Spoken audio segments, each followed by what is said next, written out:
Welcome to the Slop Farm. Enjoy the video.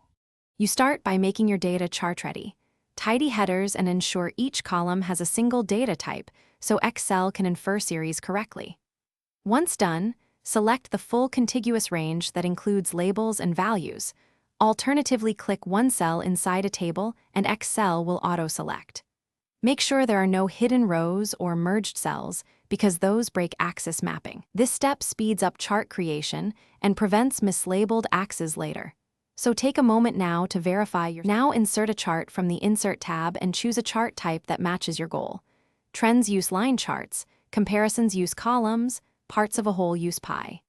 After insertion, you can change individual series types via right-click so mixed data displays correctly. This matters when scales differ. Use the design ribbon to switch rows and columns if categories are reversed. Make sure to add data labels and a clear legend so the viewer immediately understands what each color represents. Finish by refining presentation. Format axis scales, add a descriptive chart title, and adjust colors for accessibility so your message is clear at a glance. If two series use different units, assign a secondary axis and set appropriate min/max values to avoid misleading visuals.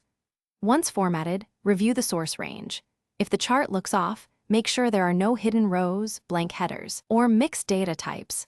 Fixing those usually resolves mapping errors and keeps your chart accurate. Thanks for watching. Consider subscribing if we helped you today.